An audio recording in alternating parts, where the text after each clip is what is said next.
அருமையான தேவனுடைய பிள்ளைகளே, தேவனுடைய பிரசன்னத்திலிருந்து சிங்கப்பூர் ஏலிம் எழுப்புதல் திருச்சபையின் சார்பிலே நானும் பாஸ்டர் டாக்டர் சீலா அவர்களும் பாஸ்டர் கிறிஸ்டி அவர்களும் அன்போடு கூட இன்றைக்கு இந்த செய்திக்குள்ளாக உங்களை வாழ்த்தி வரவேற்கிறோம். கடந்த தொடரிலே கூட நம்முடைய வாழ்க்கையிலே நாம் தேவனுடைய பிரசன்னத்தை விட்டு நாம் கடந்து செல்கின்ற பொழுது நாம் ஒரு ஆபத்துக்குள்ளாக கடந்து செல்கிறோம் என்பதை குறித்து உங்களோடு பகிர்ந்து கொண்டேன். இன்றைக்கும் மிக முக்கியமாக மனிதன், ஆதி மனிதன் முதலிலே அவன் இழந்தது என்னவென்றால், அவன் தேவனுடைய பிரசன்னத்தை ஏதேன் தோட்டத்திலே ஆதாம் ஏவாளும் இழந்ததினால்தான் மனுக்குலம் மிகவும் பாவத்திற்குள்ளாக சாபத்திற்குள்ளாக கடந்து சென்றார்கள். மனுக்குலம் ஒரு வேதனைக்குள்ளாக கடந்து செல்ல வேண்டியதாக இருந்தது என்று பார்க்கிறோம். அதனாலே மனிதன் முதலிலே இழந்தது என்னவென்றால் தேவனுடைய சமூகமே. ஏனென்றால் தேவனுடைய சமூகத்திலே வருகின்ற பொழுது தேவன் நம்முடைய எதிர்காலத்தை குறித்து உணர்த்துகிறார். நமக்கு பாதுகாப்பை கர்த்தர் கொடுக்கக்கூடியவராய் இருக்கிறார்.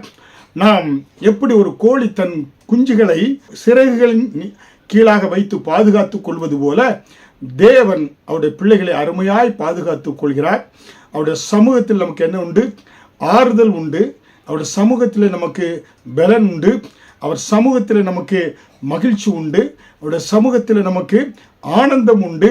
அவருடைய சமூகத்தில் நமக்கு நித்தியம் இருக்கக்கூடியதாக இருக்கிறது.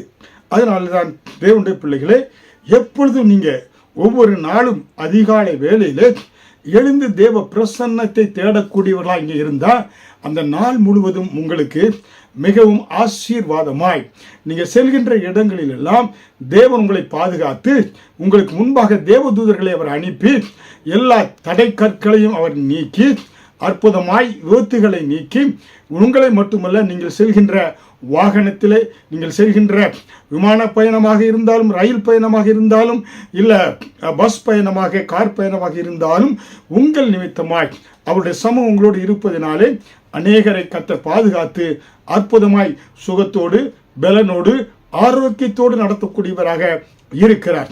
இதுதான் நம்முடைய வாழ்க்கையில ரகசியம்.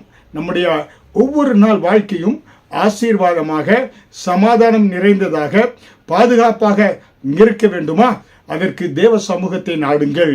உங்களுடைய குடும்பம் ஒரு சமாதானம் உள்ள ஒரு குடும்பமாக, செழிப்பின் குடும்பமாக, அது கர்த்தருக்கு பிரியமான ஒரு குடும்பமாக இருக்க வேண்டும் என்றால் முழு குடும்பமாக தேவ பிரசன்னத்தை நாடுங்க, தேவ சமூகத்தை நீங்க நாடுங்க. ஹல்லேலூயா.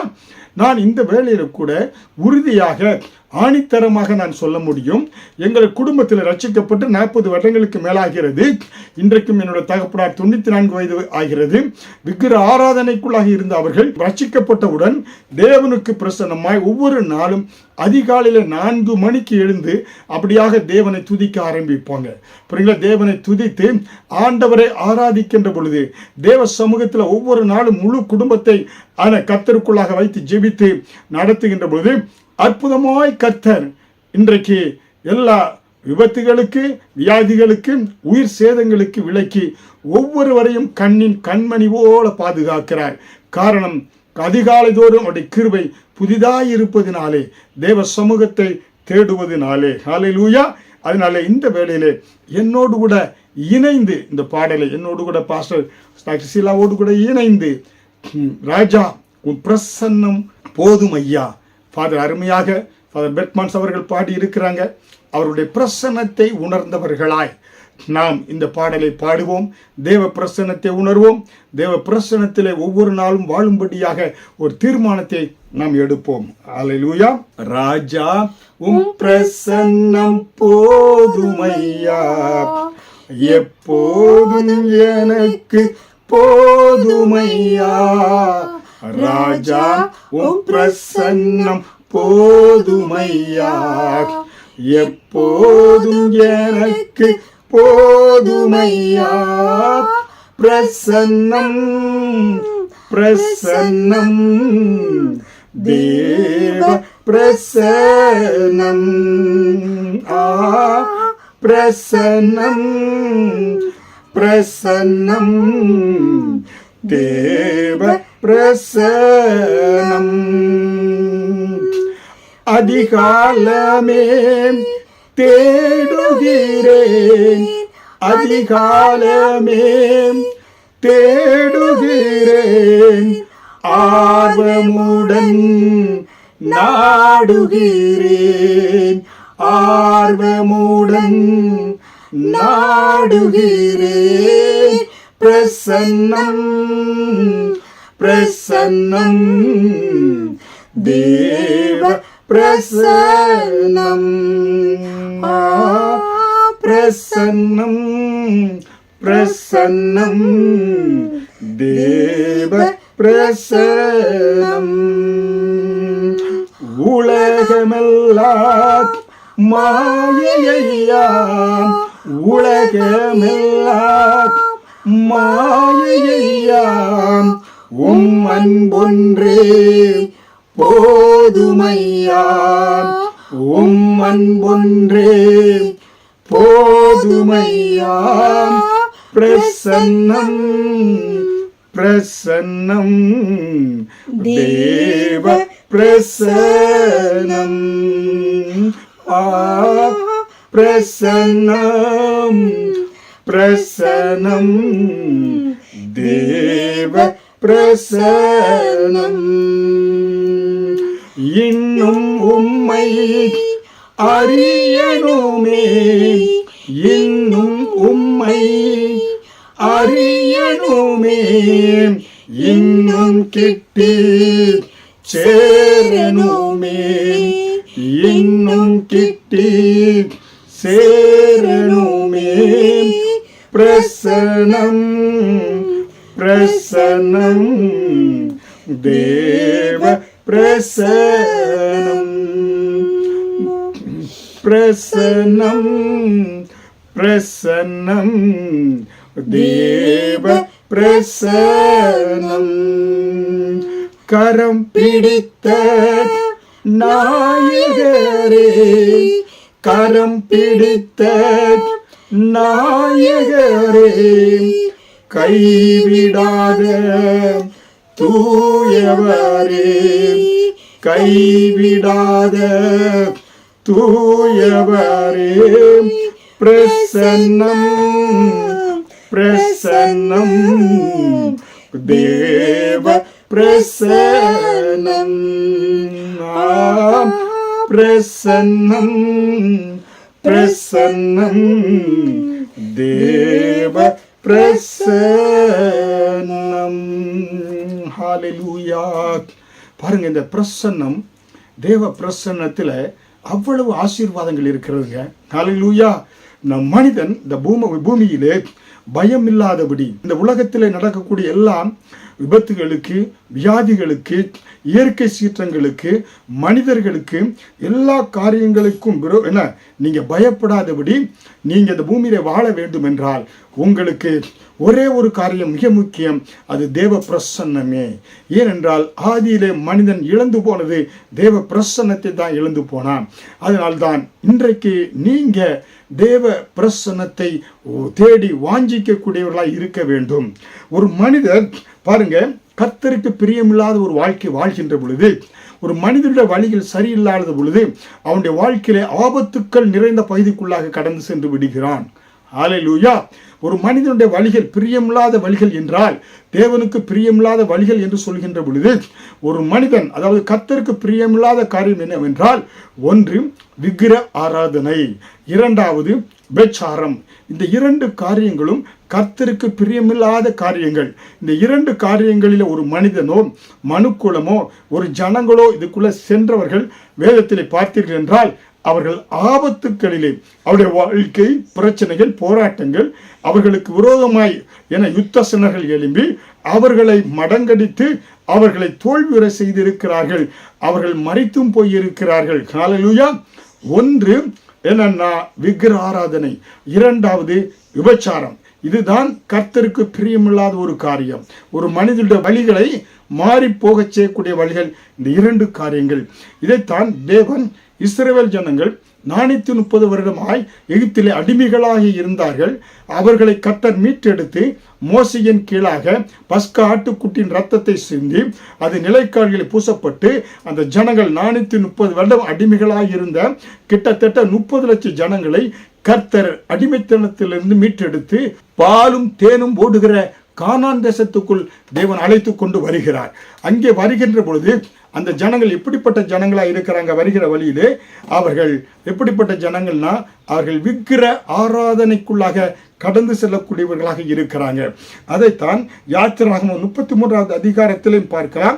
யாத்திராகமம் 32வது அதிகாரத்திலும் அவர்கள் தேவன் மோசையை அழைத்து அவன் சீனாய் மலையில இருக்கின்ற பொழுது தேவனோடு கூட அவன் 40 நாட்கள் சஞ்சரித்து கொண்டிருந்த பொழுது இங்கே ஜனங்கள் என்ன செய்தாங்க? மலையின் அடிவாரத்திலே தங்களுக்கென்று அவர்கள் தங்களுடைய வெள்ளியும் பொன்னோடும் நகையோடும் அவர்களை புறப்பட செய்தார்களே. கொண்டு வந்த வெள்ளி நகைகளினாலே அவர்கள் என்ன செய்தாங்கனாக்க பொன்னோடு அவர்கள் கன்று குட்டியை செய்து அதை அவர்கள் வணங்க ஆரம்பித்து விட்டார்கள். விக்கிர ஆராதனை செய்ய ஆரம்பித்து விட்டாங்க.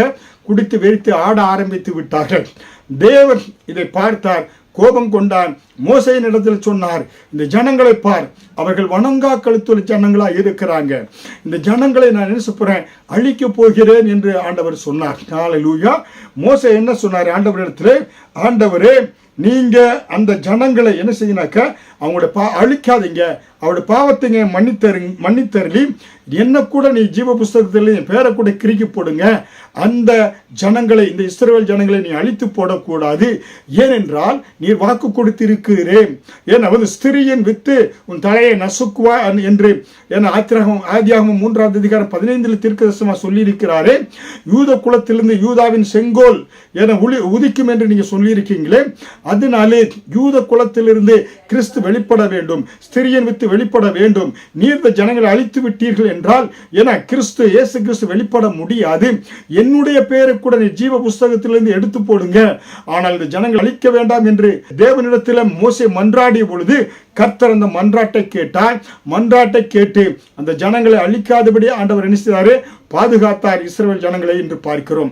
அது மட்டுமல்ல, ஆண்டவர் என்ன செய்தாங்கனாக்க கர்த்தர் அவர்களை என்ன செய்தாங்க? கன்றுக்குட்டி செய்த நிமித்தம் கர்த்தர் அவர்களை உபாயித்தார் என்று பார்க்கிறோம். விக்கிர ஆராதனைக்குள்ள சென்றதுனால இவ்வளவு பலத்த செய்கையோடு அற்புதங்களோடு அதிசயங்களோடு கூட கர்த்தர் இஸ்ரவேல் ஜனங்களை அந்த எகிப்திலிருந்து வழிநடத்தி கொண்டு வந்த அந்த நன்றியை அவர்கள் மறைந்து போனாங்க.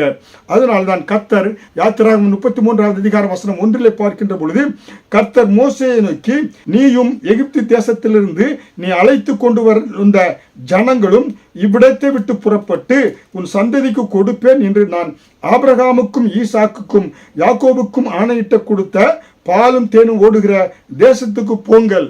பாருங்க, தேவன் இவங்களை அழிப்பே வணங்கா கழுத்து ஜனங்கள் என்று சொன்ன பொழுது கூட மோசேயினுடைய திறப்பின் வாசல் என்ற மோசேயினுடைய ஜெபத்தை கேட்டு நீங்க நான் வாக்குத்தத்தம் செய்யப்பட்ட கானான் தேசத்துக்கு நீங்க போங்க என்று சொல்லி யாத்திராகமம் 33வது அதிகாரம் 2வது வசனத்திலே, நான் ஒரு தூதனை உங்களுக்கு முன்பாக அனுப்பி கானானியனையும் எமோரியனையும் ஏத்தியனையும் பெரிசியனையும் ஏவியனையும் எபூசியனையும் துரத்தி விடுவேன்.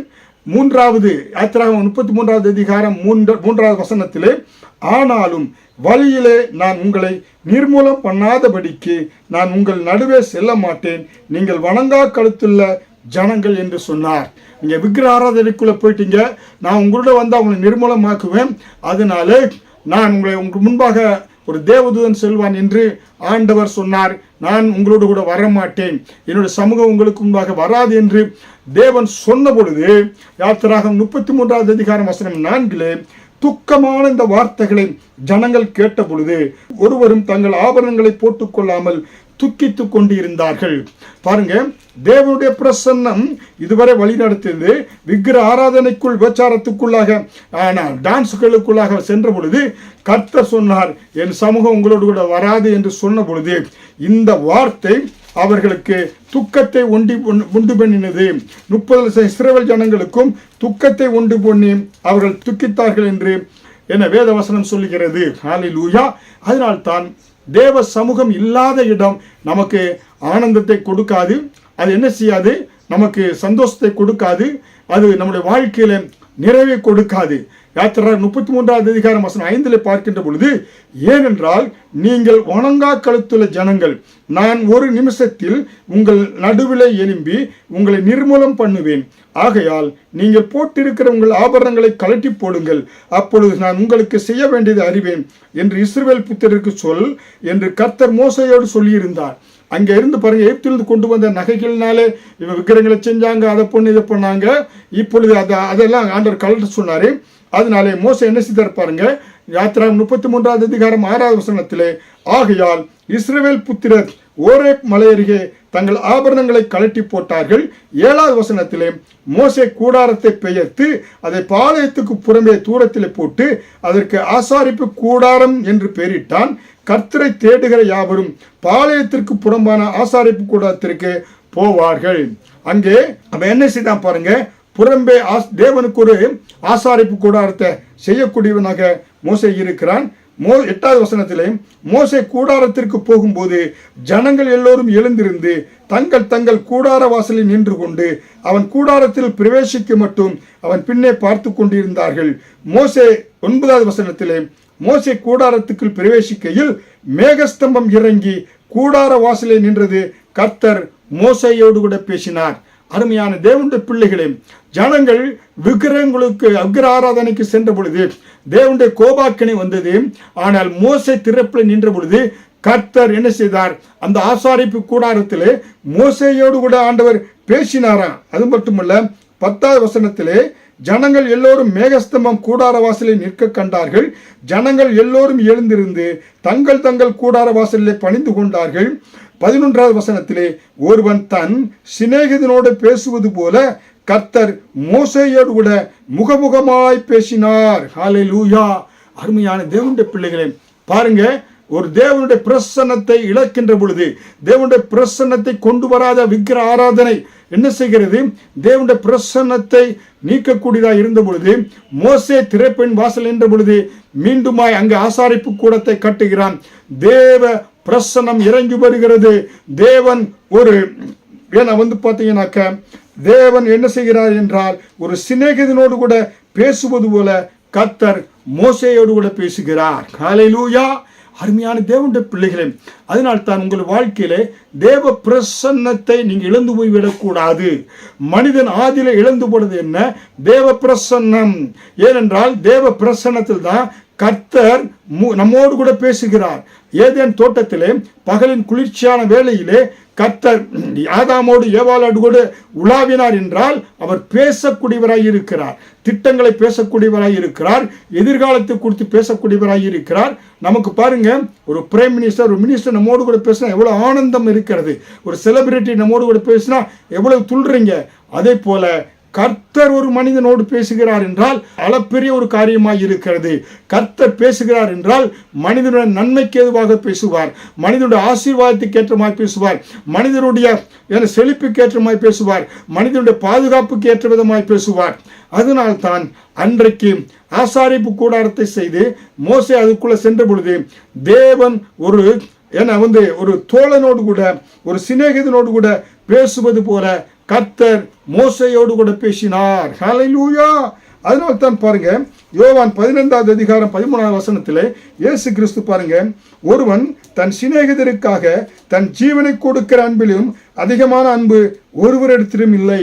இயேசு தன் சீடர்களுக்கு நம்மை ஒரு சிநேகிதனாக பாவித்து தன் சொந்த ஜீவனையே இயேசு கொடுத்திருக்கிறார். ஹல்லேலூயா. அது மட்டுமல்ல, யோவான் 15வது அதிகாரம் வசனம் 14, நான் உங்களுக்கு கற்பிக்கிற யாவையும் நீங்கள் செய்வீர்களானால் என் சிநேகிதர்களாய் இருப்பீர்கள். பாருங்க, ஒரு நண்பன் இன்னொரு நண்பன் சொல்றதை கேட்பான். வீட்டில் அப்பா அம்மா சொல்வதை காட்டில் கூட அப்பா அம்மா சொல்வதை கேட்கக்கூடிய பிள்ளைகள் இருக்கிறாங்க. ஒரு சில குடும்பங்களிலே அப்பா அம்மா சொல்வதை காட்டிலும் நண்பர்கள் என்ன சொன்னாங்கனாக்கா அதை கேட்கக்கூடிய நண்பர்கள், சிநேகிதர்கள் இருப்பாங்க. அதனால்தான் யோவான் 15:15, இனி நான் உங்களை ஊழியக்காரன் என்று சொல்வதில்லை, ஊழியக்காரன் தன் எஜமான் செய்கிறது அறிய மாட்டான், நான் உங்களை சிநேகிதர் என்றேன், ஏனெனில் என் பிதாவினிடத்தில் நான் கேள்விப்பட்ட எல்லாவற்றையும் உங்களுக்கு அறிவித்தேன். பாருங்க, அநேக ஃப்ரெண்ட்ஸ் பாருங்க, தன்னுடைய வாழ்க்கையில் ரகசியங்களை அப்பாவுக்கோ அண்ணன் தம்பிக்கோ யாருக்கும் சொல்ல மாட்டாங்க. ஆனால் தன்னுடைய நண்பர்களுக்கு ரகசியங்களை, தன்னுடைய வாழ்க்கையில் இருக்கிற ரகசியங்களை எல்லாம் சொல்லுவாங்க, சீக்ரெட்ஸை. அதனால இயேசு என்ன சொல்கிறாரு, நான் உங்களை சிநேகிதராக பாவிக்கிறேன், அதனால என் பிதாவினிடத்தில் என்னென்ன ரகசியத்தை கேட்டனோ அதை நான் உங்களுக்கு என்ன செய்வேன், அறிவித்தேன் என்று சொல்கிறார். ஹல்லேலூயா. அதுதான் தேவன் அன்றைக்கு மோசேயோடு கூட ஒரு சிநேகிதரை போல பாவித்ததினால பிதாவினுடைய காரியங்கள், ரகசியங்களை எல்லாம் மோசேக்கு கர்த்தர் அறிவித்தார்.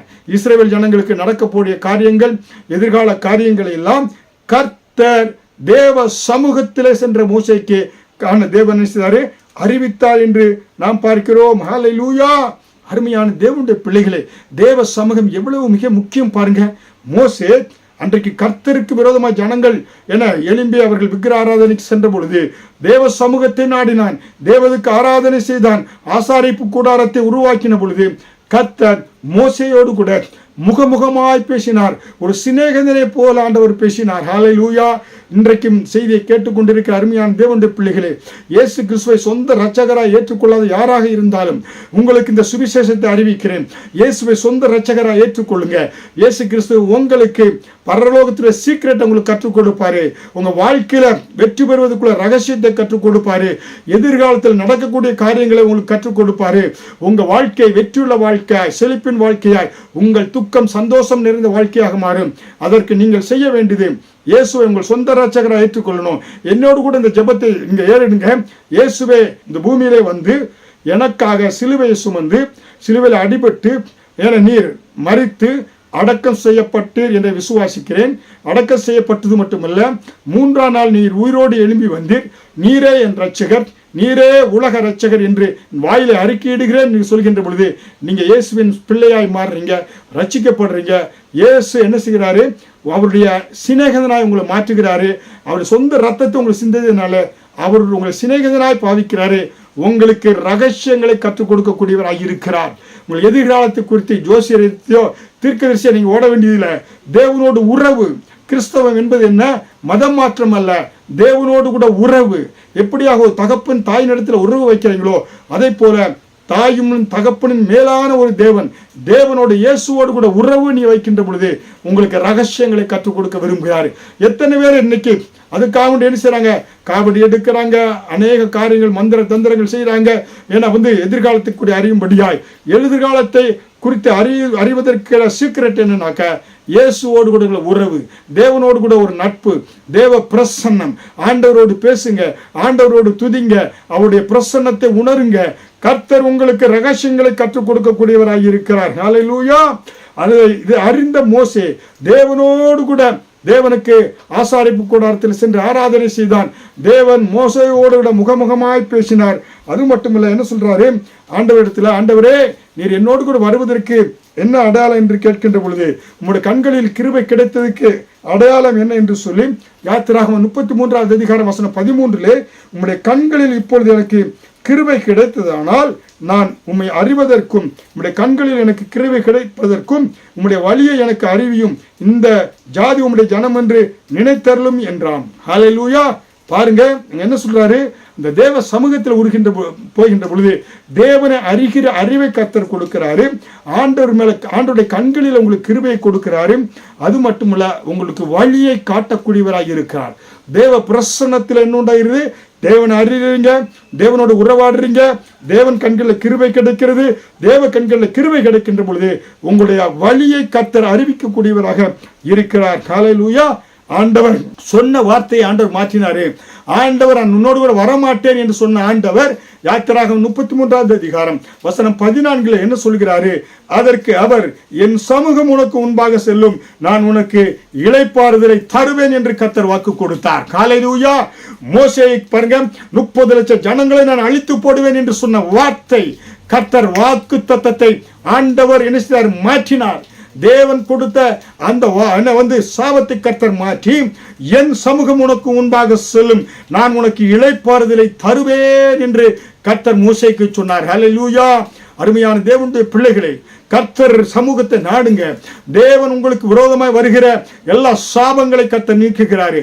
விக்கிர ஆராதனைக்கோ விபச்சாரத்துக்கு விரோதமாய் தேவன் சாபம் வருகிறதா, தேவ சமூகத்தை நாடுகின்ற பொழுது கர்த்தர் எல்லா அழிவிலிருந்து உங்களை பாதுகாத்து நடத்துகிறார். உங்களுக்கு இளைப்பாறுதலை தரக்கூடியவராய் இருக்கிறார். அது மட்டுமல்ல, யாத்திராகமம் 33:15 அப்பொழுது அவன் அவரை நோக்கி, உம்முடைய சமூகம் என்னோடு கூட செல்லாமற் போனால் எங்களை இவ்விடத்திலிருந்து கொண்டு போகாதிரோம். ஹல்லேலூயா சொல்றாரு பாருங்க மோசே, ஆண்டவரே நீங்க மட்டும் உங்க சமூகம் மட்டும் வரலன்னாப்பா எங்களை கொண்டு போகாதீங்க. பாலும் தேனும் ஓடுகிற அந்த கானான் தேசம் எங்களுக்கு முக்கியம் இல்லை.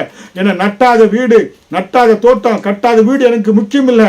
அது எவ்வளவு பெரிய ஆசீர்வாதம் இருந்தாலும் நீங்க என் கூட வரலன்னா, உங்க சமூகம் எங்களோடு வரலன்னா எல்லாம் வேண்டாம் ஆண்டவரே. நீங்க கேளுங்க ஆண்டவரே, உங்க சமூகம் இல்லாத உலக மேன்மைகள், உங்கள் சமூகம் இல்லாத ப்ரொமோஷனோ, உங்க சமூகம் இல்லாத அரசியல்வாதம் கொடுக்கக்கூடிய ஆசீர்வாதங்களோ, உங்க சமூகம் இல்லாத கேர்ள் ஃப்ரெண்ட் கொடுக்க ஆசீர்வாதங்களோ, உங்கள் சமூகம் இல்லாத பாய் ஃப்ரெண்ட் கொடுக்கக்கூடிய ஏன்னா அந்த இன்பங்களும், உங்கள் சமூகம் கொடுக்காத எந்த மது எந்த காரியங்களோ, உங்கள் சமூகம் இல்லாத காரியங்கள் எனக்கு வேண்டாமப்பா.